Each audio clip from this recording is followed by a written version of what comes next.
누가복음 10장 17절부터 24절까지 합독하시겠습니다.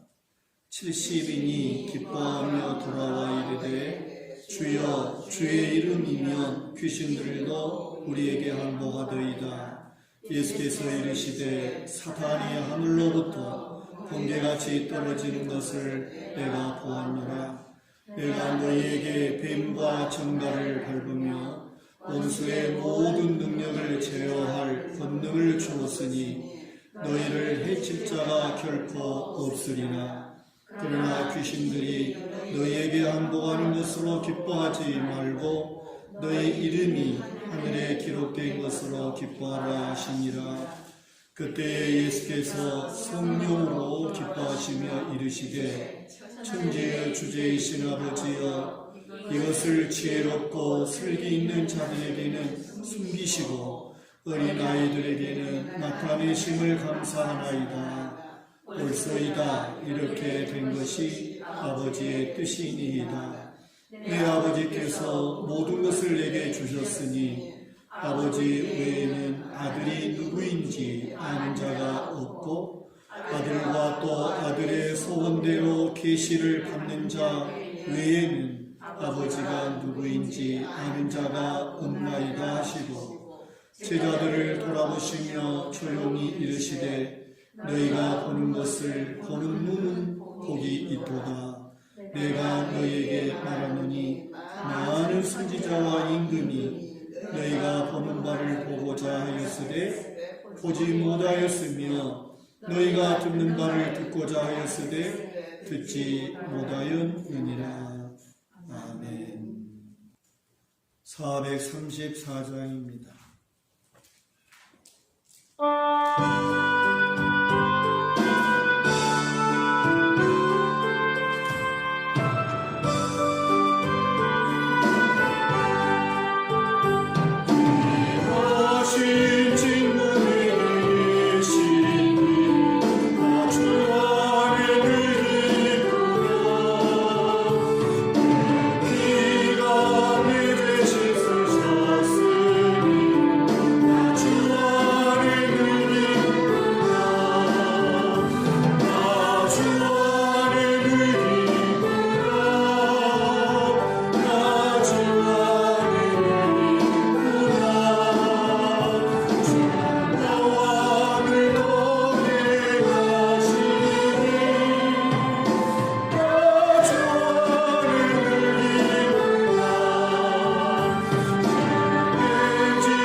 우리 삶이 기쁘십니까?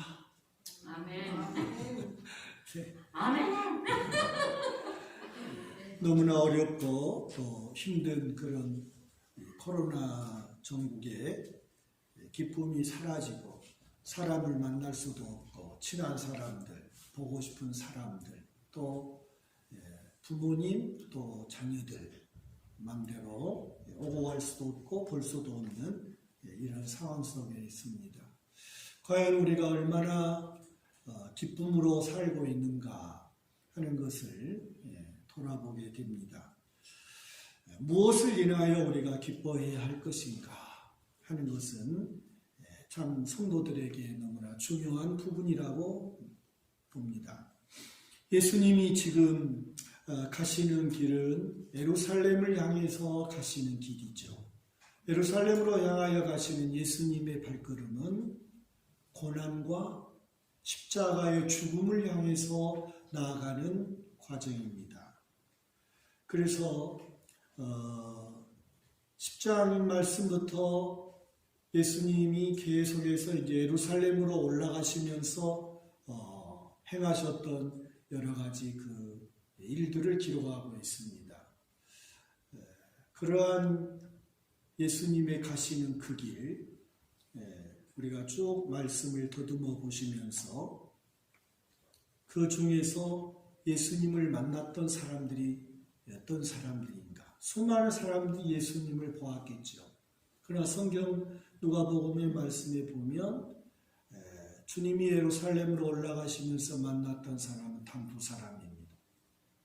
그 사람은 삭개오와 그리고 바디메오라고 할 수 있습니다. 그러니까 많은 사람들이 예수님을 만나지만 진정 예수님을 통해서 삶이 변화되고 삶이 기쁨이 오고 참으로 놀라운 평강이 찾아오고 새로운 인생을 살아가는 사람은 단 두 사람이라는 거예요. 예수님은 예루살렘으로 가실 때 아무도 몰래 그냥 은밀하게 가시는 것이 아니었습니다. 그래서 예수님께서는 70명을 먼저 보냈다 그랬습니다. 우리가 여기서 알 수 있는 것도 마태복음이나 마가복음은 12제자를 둘씩 파송을 했다는 기록이 있고 누가복음은 70인이에요. 바로 이러한 부분도 누가복음이 지향하는 복음은 열방, 이방인들의 구원, 그것에 포인트가 있어요. 그러나 마태복음이나 마가복음은 유대인들의 구원. 그래서 유대인들은 12지파지 않습니까? 그래서 12제자를 파송했다는 말씀이고 누가복음은 70이라고 하는 이 숫자를 통해서 열방에 예수 그리스도의 복음이 증거될 것을 보여주셨다. 그렇게 설명을 하고 있습니다. 아무튼 오늘 10장 1절의 말씀에 보시면 예수님께서 70인을 따로 세우셨다. 그래서 그 70제자들을 먼저 주님이 가시는 그 길에 보내셨다라고 말씀합니다. 예수님이 왜 먼저 보냈을까 하는 것도 참 우리가 생각해 보아야 할 부분인데 예수님이 먼저 가야 할 그 길에 70인을 파송하여 그들에게 전하라고 했던 것이 있어요. 그래서 예수님의 말씀을 듣고자 하는 사람들이 나와서 예수님을 들을 수 있도록 그 말씀을 들을 수 있도록 아마 준비시켰을 것이고 병든 자라든지 어떤 고통에 있는 자들이 주님이 이리 지나가시니까 예수님을 만나서 어떤 그러한 질병을 고침받게 하고자 하는 것이죠. 그런가 하면 어떤 죄를 지어서 그 죄로 인하여 죄인 취급받았던 그런 사람들이 예수님께 나와서 예수님을 만나서 죄 용서받을 자들이 죄 용서받을 수 있는 어떤 그러한 기회를 주시고자 해서 70인의 제자들을 먼저 파송하지 않았나 그렇게 말씀하고 있습니다. 자, 70인이 파송해서 오늘 17절의 말씀에 보니까 이 70제자들이 기뻐하며 예수님께 돌아왔다. 너무나 기뻤어요. 그래서 예수님께 돌아와서 예수님께 보고를 하지요. 보고하는 제자들에게 예수님은 진정으로 기뻐해야 할 것이 무엇인가를 가르쳐 주십니다. 예수님은 오늘도 무엇이 진정한 기쁨이 되어야 할 것인지, 어떤 것이 참 복인가를 또 말씀하시죠. 아무튼 기쁨은 여러 가지가 있어요. 예를 들어서 돈을 훔치는 강도, 도둑놈에게는 자기가 상상할 수 없었던 돈을 훔치면 어때요? 기쁘겠죠. 기쁨이라고 하는 것은요, 우리가 잘 생각해 봐야 돼요. 무엇 때문에 기뻐하는가? 제자들이 지금 기뻐하면서 예수님께 돌아와서 그 과정을 다 보고하고 있다는 거예요. 그 예수님은 진정한 기쁨이 뭐냐 하는 거예요. 그래서 우리들이 참 기뻐해야 할 것이 무엇인가, 또 예수 믿는 성도들이 기뻐해야 하는 이유가 뭔가 하는 것은 정말 우리가 인생을 살아가면서 너무 중요한 것 같아요. 나쁜 짓을 하면서도, 죄를 지으면서도, 악한 짓을 하면서도 기뻐한다니까요. 제자들이 기뻐하는 것이 무엇인가를 오늘 성경은 우리에게 말씀하십니다. 17절, 뭐 때문에 기뻐했죠? 네, 예수님의 이름이면 예수님의 이름을 전했더니 귀신들이 항복하더라는 거예요.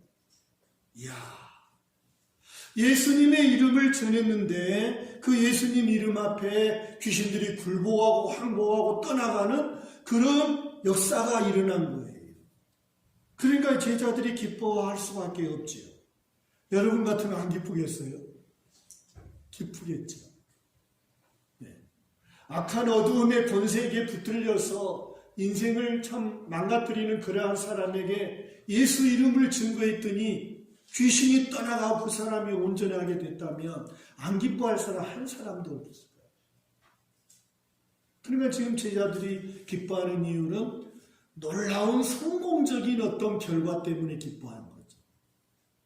가시적인, 눈으로 보여지는 어떤 그런 결과 때문에 굉장히 기뻐하는 거예요. 그러니까 그들이 한 일들이 성공했다는 것이죠. 이처럼 사람들이 기뻐하는 것은 성공하면 기뻐해요. 어떤 일이 잘 되면 기뻐해요. 그 일이 어떤 일인지는 모르지만 아무튼 잘 되면, 자기가 원하는 대로 잘 되면 기뻐하는 것이 인간들의 기쁨이라는 거예요. 제자들이 그렇게 기뻐했습니다. 귀신들이 떠나가는 것, 엄청난 그러한 성공적인 결과가 그들에게 주어졌다고 하는 것을 말씀하십니다. 저와 여러분이 기뻐하는 것, 서두에 기쁘십니까?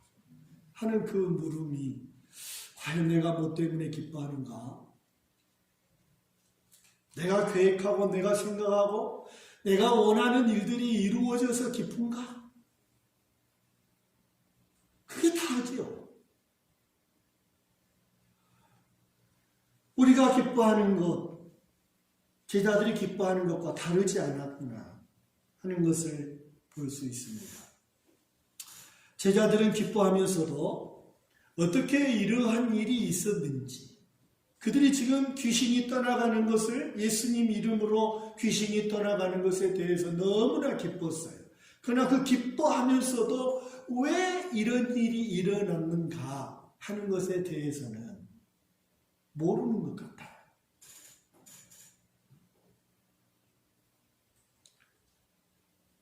예수님께서 말씀하십니다. 18절, 제자들의 보고를 들으시고 그래 사단이 하늘로부터 번개같이 떨어지는 것을 내가 보았노라.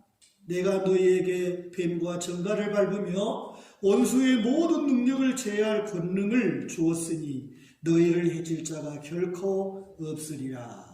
주님이 이러한 말씀을 하셔요. 왜 그들이 지금 귀신이 떠나갔는지를 알지 못하면서 기뻐하는 그들에게 예수님께서 왜 귀신이 떠나갔는가 하는 것에 대한 확실한 대답을 해주시는 거죠. 그 이유, 그게 뭐지요? 예수는 그리스도라는 거죠. 예수님은 그리스도라는 거예요. 예수님은 곧 하나님의 나라를 이루시기 위해서 오시는 왕이라는 거예요. 메시아라는 거죠. 우리를 죄와 사망에서 해방시키고 우리를 죽음에서 건지시는 우리의 생명의 구주라고 하는 것을 주님이 말씀하시는 거예요. 창세기 3장 15절 말씀에 아담과 하와가 범죄하여 왜 너희들이 이렇게 먹지 말라고 먹었느냐라고 주님 하나님 물으실 때 아담은 하와를 핑계댔고 하와는 뱀을 핑계했습니다. 최종적으로 하나님께서 뱀에게 말씀하시죠. 예수님이 하나님이 하신 그 애언의 성취, 여자의 후손이 내 머리를 상하게 할 것이요. 여자의 후손이 내 머리를 상하게 할 것이요. 너는 그의 발꿈치를 상하게 할 것입니다. 즉 그 말씀이 10장 18절 19절의 말씀이죠. 하나님이 약속한 바를 예수님을 이 땅에 보내주셔서 예수 그리스도가 우리를 구원하실 그리스도, 세상을 구원하실 그리스도이심을 주님이 말씀하시는 거예요. 내가 너희에게 뱀과 정갈을 밟으며, 할렐루야, 예수님이 우리를 사단의 권세, 죄의 권세, 죽음의 권세에서 우리를 구원하실 그리스도이시다. 나의 주, 나의 하나님이시다라고 그러한 말씀입니다. 그래서 예수님은 하나님의 나라를 세우러 오신 왕이시다. 할렐루야. 예수님은 하나님 나라 천국의 통치자다. 왕이시다는 거죠. 왕. 우리나라의 일본의 식민지에 참 우는 아이들도 일본 순사가 온다 그러면 울음을 뚝 그쳤다고 하는 어른들의 이야기를 듣습니다. 그만큼 순사가 무서웠다는 거죠. 꼼짝 못하고 우리 어른들이 일본 식민지 속에서 그렇게 벌벌 떨면서 살았어요. 그러나 저 일본의 히로시마의 원자폭탄이 투여되는 순간 그렇게 기세만발하면서 우리를 그렇게 지배하고 억압했던 일본 사람들은 벌벌 떨고 도망가. 하나님께서 예수 그리스도를, 예수님을 이 땅에 그리스도로 보내시는 원자폭탄과 같은 어떤 그러한 메시아가 이 땅에 오게 하심으로써 그동안 강력한 그러한 힘을 가지고 권세를 가지고 세상을 지배했던 사단이 떠나가는 역사가, 물러가는 역사, 사단이 예수 이름 앞에 항복하는 그러한 역사를 하나님께서 우리에게 이루셨다. 할렐루야. 이것 때문에 사단이 항복한 것이다. 마귀가, 귀신이 떠나간 것이다. 지금 주님은 말씀하십니다. 그래서 성경을 면밀히 보시면 예수님의 제자들 이 70명을 보낼 때 가장 중요한 명령이 있어요. 가장 중요한 명령이 있어요. 10장 1절부터 보시면, 10장 9절 봅니다. 거기 있는 병자들을 고치고 또 말하기를 하나님의 나라가 너희에게 가까이 왔다 하라. 무엇이 가까이 왔다? 그래, 하나님의 나라가 왔다고 전해라. 이게 예수님께서 70인을 보내면서 가장 중요한 그들이 수행해야 할 명령이었어요. 병자를 고치고 귀신을 쫓아낸 게 중요한 게 아니었어요. 하나님의 나라가 가까이 왔다고 전해야 된다. 하나님의 나라가 왔다고. 하나님의 나라가 왔다는 말은 예수님을 말하는 거죠. 하나님의 나라를 세우실 예수님이 오셨다고 합니다. 메시아가 왔다고, 구약의 선지자들을 통하여 약속하신 그리스도가 오셨다는 것, 그것을 꼭 말하라는 것. 12절에도 있지요. 동네 사람들이 이 70인을 받아들이지 않아 2명씩 지금 나아갔는데, 그때에 내 발에 묻은 먼지를 너희가 떨어버리라고 하시면서, 그러나 하나님의 나라가 가까이 온 줄을 알라 하라.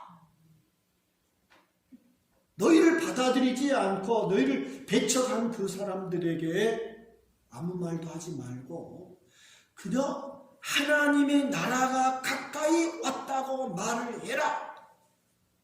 이것만큼은 꼭 전해야 된다 하는 것이 예수님께서 강조하신 그러한 말씀이죠. 10장 5절에도 어느 집에 들어가든지 먼저 말하되 이 집이 평안할지어다 하라. 여기서 설명을 이미 드렸는 것 같은데, 평안할지어다 하라 이 말은 이 집이 통치, 이 집의 어떤 구원, 평안은 통치와 구원을 말하고 있다고 설명하고 있어요. 그러니까 예수 그리스도의 복음을, 예수님을 전하러 가는 제자들에게 이 집에 구원자가 오셨다, 이 집에 통치자가 오셨다, 그렇게 선포하라는 거예요. 이 집이 평안할지어다, 그렇게 말하는 거예요. 이 집에 통치자가 오셨다, 진정한 왕이 오셨다, 지금 그렇게 말씀하고 있습니다. 예수님 이름 앞에 귀신이 떠나가고 질병이 떠나가는 것은 하나님 나라 왕이신 예수님의 다스림을 받는 곳에 하나님의 나라의 일들이 일어난다는 것. 그러니까 예수님의 십자가에 아직 죽지 않으셨으나 이미 하나님의 나라가 예수님과 함께 이미 이 땅에 왔다는 거죠. 그걸 말씀하시는 거예요.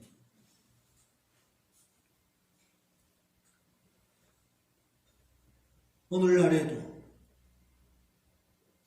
세상을 구원하실 예수 그리스도를 영접하고 그 예수님의 말씀을 받아들여서 통치를 받으면 평안이 임할 것이고, 그 주님의 다스림을 받으면 반드시 어두움의 권세가 떠나갈 것이고, 공중권세 잡은 자라고 하는 말은 조종자라는 뜻이에요.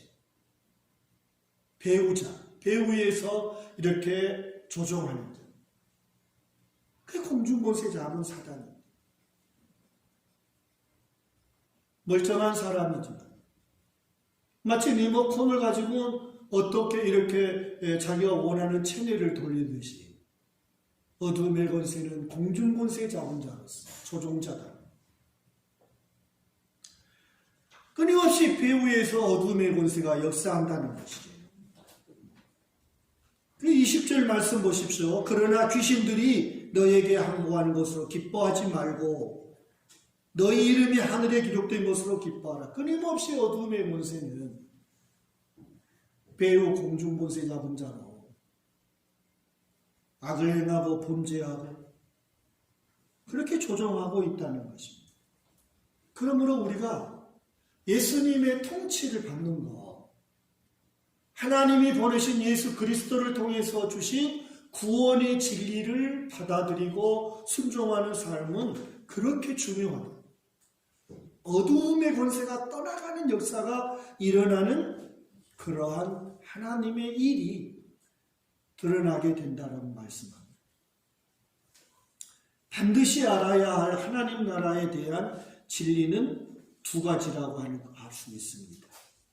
하나님 나라 천국은 예수님이 이 세상에 오심으로 이미 이 땅에 이루어졌고 지금도 이루어지고 있고, 그래서 현재적 하나님의 나라인 천국을 주님은 말씀하십니다. 반드시 그렇습니다.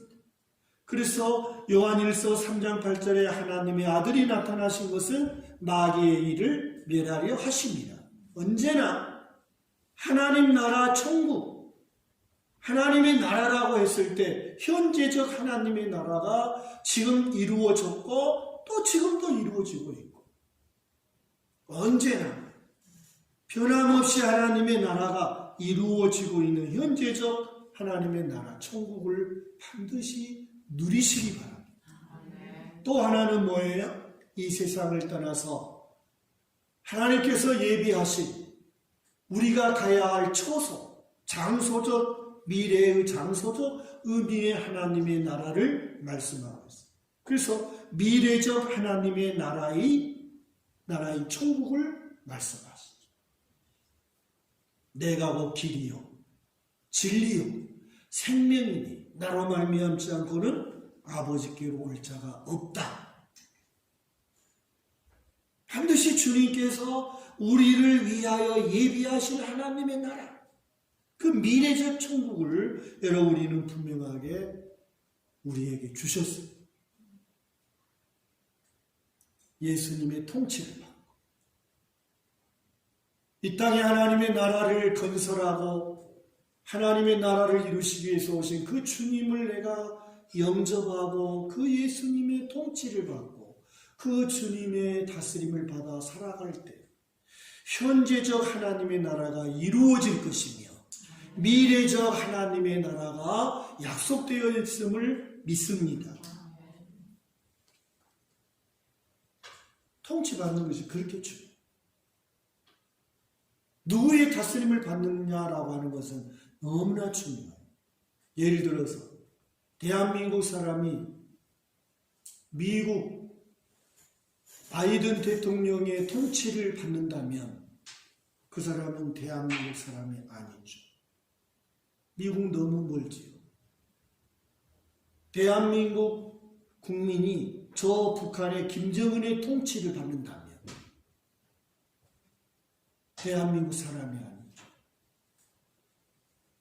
통치는 중요한 거예요. 누구의 다스림을 받느냐라고 하는 거예요. 누구의 법을 지키느냐 하는 건 중요한 거예요. 이 땅에 우리가 살아가면서 하나님의 통치를 받고 우리 주님의 말씀에 순종하며 살아가는 거예요.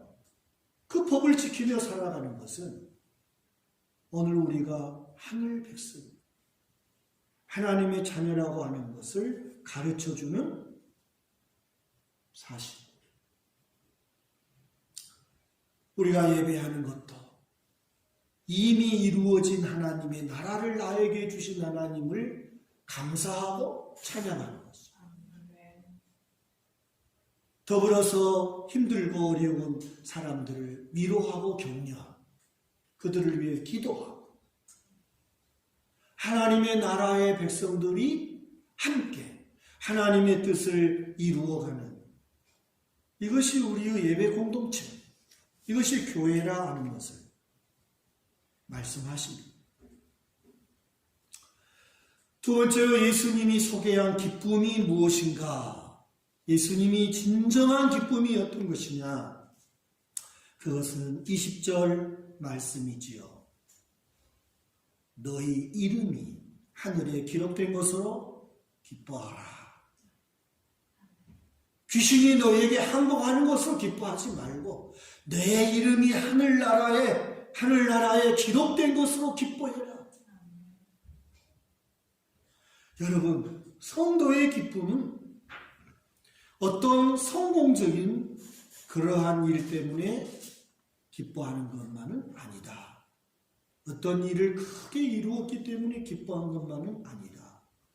우리 이름이 어떤 성공적인 일, 어떤 큰 일을 이루었던 것보다도 진실로 우리가 기뻐해야 할 것은 우리 이름이 하나님 나라 생명책에 기록된 것으로 기뻐하라는 것입니다. 이 기쁨이 저에게 여러분에게 있기를 축복합니다. 하나님 나라의 생명책에 이름이 기록된 것이 얼마나 참 기쁘고 감격스러워요. 믿어요. 하나님 나라에 우리의 이름이 기록된 것이 얼마나 중요하고 얼마나 감격스러운 것입니다. 생각해 보셨어요? 내 이름이 권사님 이름이 하늘나라 생명책에 기록된 것이 얼마나 중요하냐 하는 것을 생각해 보셨는가? 생각해 보십시다. 무호적자. 우리나라에도 호적이 없는 사람이 약 3만 명이래요. 무호적자. 왜 호적을 올릴 수 없었는지는 여러 가지 상황이 있겠죠. 그 대표적인 것은 전 남편이 이혼을 안 해주고 새로운 사람과 살아서 아이가 낳는데 올릴 수가 없어요. 그래서 무호적자가 되는 일도 있고 등등의 6.25 전쟁이라든지 이런 여러 가지 부분들도 있는데 아무튼 우리나라에 3만 명 정도 되는데 주민등록 번호도 없으니까 파악도 안 되는 거죠. 비공식적인 파악이죠. 그러니까 아무것도 할 수 없어요. 취학할 수도 없고, 학교에 갈 수도 없고, 취직은 말할 것도 없고, 살아있으나 그 사람의 호적이 없다고 하는 것은 너무나도 참 슬프고 고통스러워. 그래서 인권의 사각지대에 놓여져 있다 하는 그런 말들이 생기죠. 얼마 전에 어떤 그런 일이 생겼죠. 호적이 없는 자를 죽였다나 어떤 그런 일이 있었는 것 같은데 정말 아무것도 할 수 없는 거예요. 죽은 거나 다름없어요. 만약에 우리의 이름이 하늘나라 생명책에 없다고 한다면 얼마나 슬픈 일입니까? 제 이름이, 여러분의 이름이 대한민국 호적에 없다면 얼마나 슬픈 일이냐, 얼마나 괴롭고 고통스럽겠냐. 하나님 나라의 생명책에, 하나님 나라 호적에 내 이름이 빠졌다면 한번 생각을 해보세요. 예수님이 하신 이 말씀, 네가 진실로 기뻐해야 할 건 뭐냐? 네 이름이 하늘나라 생명책에 기록된 것을 기뻐해라. 성경에 보니까요, 출애굽기 32장에 보면 모세가 없는 틈을 타가지고 금송아지를 만들었죠. 그 금송아지로 인해서 하나님이 진노하셨어요. 그래서 그들을 싹 멸해버리시다. 그러니까 모세가 하나님 앞에 나가 중보기도, 하나님께 나가 중보기도할 때에 무엇을 걸고 중보기도하며 딜을 해요? 요청을 해요. 하나님. 무엇을 하지요? 하나님, 이 백성들을 용서해 주시지 않으려면 내 이름을 제거해 주십시오. 내 이름을 하늘나라 생명책에서 지워주시든지 이들을 용서해 주십시오. 그렇게 모세가 하나님 앞에 요청을, 중보기도 요청, 용서해달라고. 그러면 그것을 바꾸고 생각해 보세요. 하나님이 얼마나 우리 이름이 하늘나라 생명책에 기록된 것이 중요하게 여겼다면 하나님이 그만큼 중요하게 여기기 때문에 모세가 백성들을 위하여 중보기도할 때에 조건부로 용서해 주세요. 그렇지 않으면 내 이름 지워주세요. 이렇게 말합니다. 그러니까 그만큼 하나님은 우리 이름이 하늘나라 생명책에 기록된 것을 중요하게 여기신다. 이해됩니까? 하나님께서 출애굽기 32장 33절에 모세에게 대답하십니다. 누구든지 내게 범죄하면 내가 내 차례에서 그를 지워버리리라.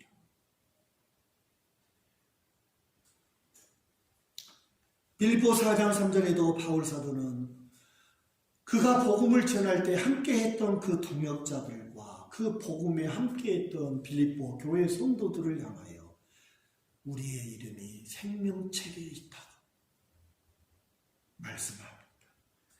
계시록 20장 15절의 말씀에는 누구든지 생명책에 기록되지 못한 자는 불못에 던져지리라고 말씀합니다.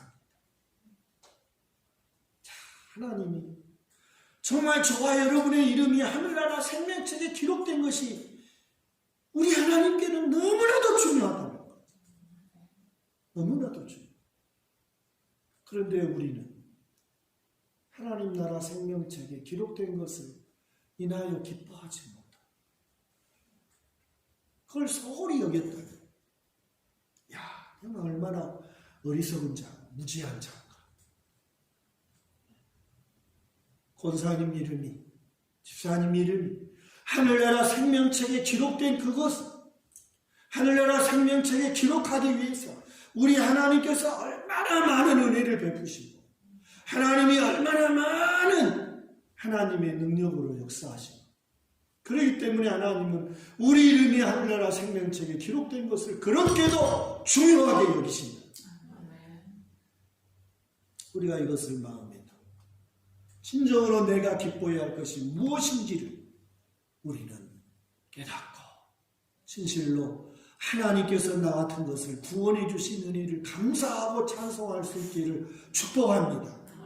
그래서 예수님께서 21절에 뭐라고 말씀해요? 그때 예수께서 성령으로 뭐 하셨다고 그랬어요? 자, 주님 보세요. 성령으로 기뻐하셨다. 예수님이 기뻐하실 지금 그런 상황입니까? 십자가의 길을 향하여 가야죠. 예루살렘 지금 죽으러 가시는 거예요. 수많은 그 갈릴리 사람들이 그렇게 추종했지만 정말 예수님을 진실로 받아들일 사람도 없고. 그런데 주님이 성령으로 너무너무 기뻐하셨다는 거예요. 그러면서 하시는 말씀이 뭐예요? 천지의 주계신 아버지요, 이것을 지혜롭고 슬기 있는 자들에게는 숨기시고 어린아이들에게는 나타내심을 감사하나이다. 옳소이다. 이렇게 된 것이 아버지의 뜻입니다. 너무나 주님이 감사했어요. 성령으로 기뻐하시면서 너무나 감사했어요. 그러니까 하나님이 구원할 자는 하나님께서 은혜 베푸시고 하나님께서 역사하시고 하나님이 능력으로 인도하셔서 하나님이 구원하신다는 그러한 뜻이지요.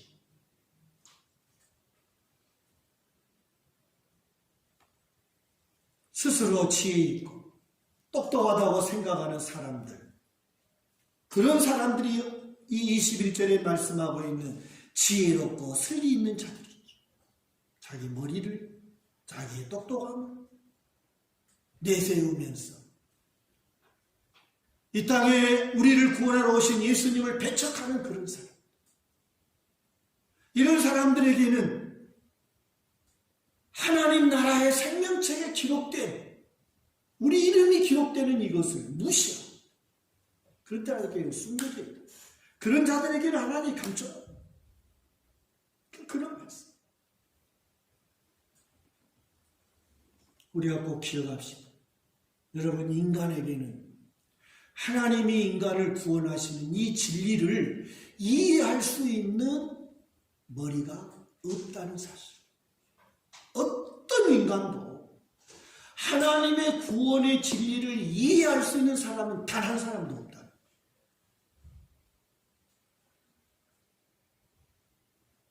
하나님께서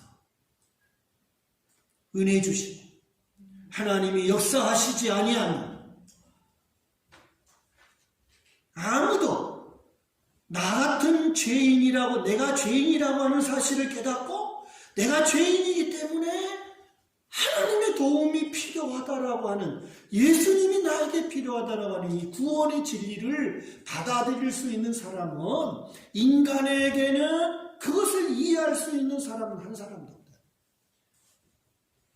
오로지 하나님의 은혜로만 된다는 거예요. 그래 주님이 성령으로 기뻐하십니다. 그리고 지혜롭고 슬기 있는 자들에게는 감춰줍니다.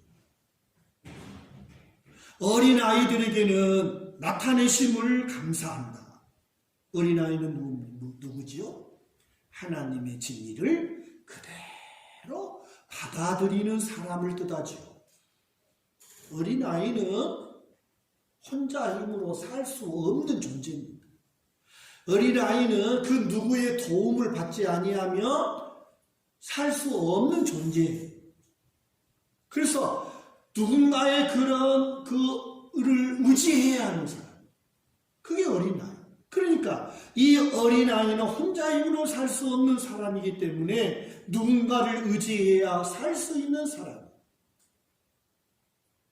그래서 어린아이는 엄마밖에 모르고 아빠밖에 모르고 그게 어린아이예요. 그래서 하나님은 그렇게 그대로 하나님의 진리를 그대로 받아들이고 하나님이 말씀하신 그 말씀을 그대로 받아들이고 그 하나님을 의지하고 신뢰하는 그러한 어린아이들에게는 하나님의 나라의 진리가 이해가 되고 믿어지고 하나님의 나라가 이루어지고 그러한 놀라운 은혜가 있다. 그렇게 말씀하죠. 그래서 영접하는 자, 곧 그 이름을 믿는 자들에게는 하나님의 자녀가 되는 권세를 주셨습니다. 이는 혈통으로, 육정으로, 사람의 뜻으로 된 것이 아니라 오직 하나님께로부터 난 자들이다. 할렐루야. 여러분, 다시 한번 하나님의 은혜, 하나님의 이끄심, 하나님의 도우심이 아니면 이 땅의 어떠한 인간도 하나님이 인간을 구원하시고자 하시는 구원의 진리를 이해하여 믿을 사람이 없다는 것입니다. 오직 주님, 우리 하나님의 은혜로 이끄셔서 성령으로 우리 속에 역사하셔서 오늘 우리가 예수님을 나의 주님으로 내가 영접하고 하나님 앞에 내가 죄인인 것을 고백하고 나의 죄를 해결하신 그 예수님을 나의 주, 나의 그리스도, 나의 주님이라고 내가 고백할 수 있게 되었다.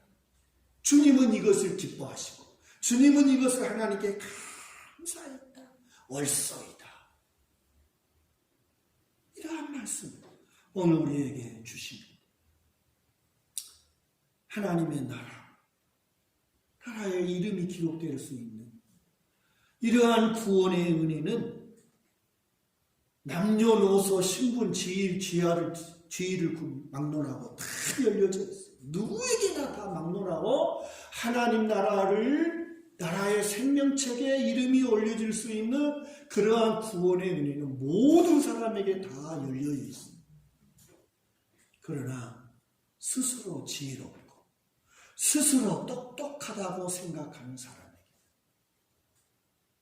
절대로 하나님의 나라가 이해되지 않는다.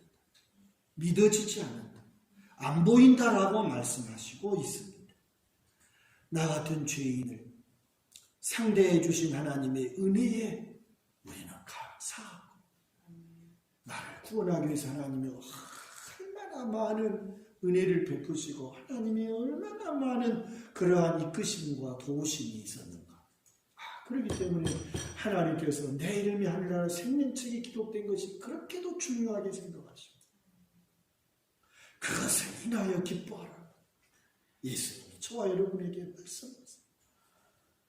우리의 삶이 팍팍하고 힘들고 고통스럽다 할지라도 예수 그리스도를 통하여 우리의 이름이 하늘나라 생명책에 기록된 것으로 인하여 늘 기뻐하는 하나님의 나라가 늘 현재적으로 우리 속에 이루어지시고 누리시기를 축복합니다.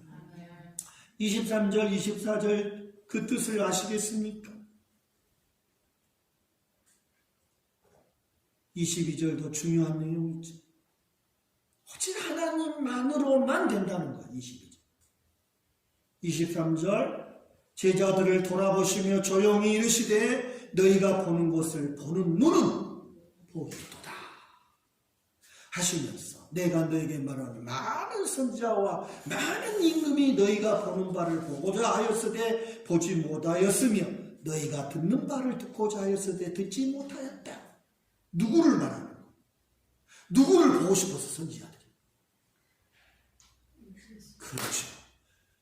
세상을 구원하실 메시아를 그렇게 기다리고 보고자 했고 그 메시아의 말씀을 듣고자 했지만 그들은 보지 못하고 죽었다.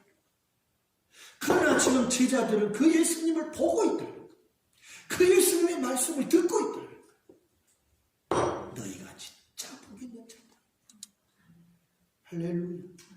여러분, 땅에서 복 있는 사람은 정말 우리 하나님께서 보내주신 예수 그리스도, 나의 주 나의 하나님이신 예수님을 내가 알고 그 예수님의 말씀을 듣고 그 예수님을 내 마음에 모시고 그 주님의 말씀을 따라 살아가는 이것이 정말 우리에게 복인 것을 믿으시기 바랍니다.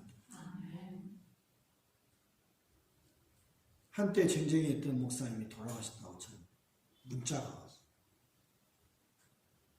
여러분, 아무리 기가 팔팔하고 잘 나가고 정말 한때는 그러한 때가 있었을지 세상은 다 끝나고 우리가 다 이 세상을 떠나고 우리의 이름 하나님 나라 생명책에 기록된 것을 인하여 기뻐해라. 예수님의 이 말씀이 우리의 생활 속에 다 울려 퍼지시고 선지자들이 그렇게 보고 싶어 했던 예수님, 듣고 싶었던 그 예수님의 말씀을 오늘 우리가 듣고 그 주님의 말씀을 따라 사는 저와 여러분이 복된 것을 믿으시고 감사하시고 믿음으로 늘 하나님의 나라를 누리며 사는 은혜가 충만하시기를 주님의 이름으로 축원합니다. 180장 찬송을 부르시면서 진실로 주님 다시 올 때 내 이름을 부르시고 그날을 바라보며 소망하시고 진실로 기뻐하는 은혜가 충만하시기를 축복합니다.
죄와 사망 가운데서 우리를 구원하여 주신 예수 그리스도의 은혜와 독생자를 내어 주시고 우리로 하여금 예수 믿도록 역사해 주시는 은혜 베풀어 주신 하나님 아버지의 극진하신 사랑하심과 끝날까지 우리 안에 계셔서 믿음으로 나아가도록 촉구하시고 밀어주시고 어둠의 권세가 해치지 못하도록 보호하시는 성령님의 교통하심이 하나님의 나라 생명책에 기록된 일은 감사하고 찬송하며 기뻐하며 나아가는 성도들 머리머리 위에 가정과 자녀들과 일터 위에 영원토록 함께 계시옵기를 축원하옵나이다.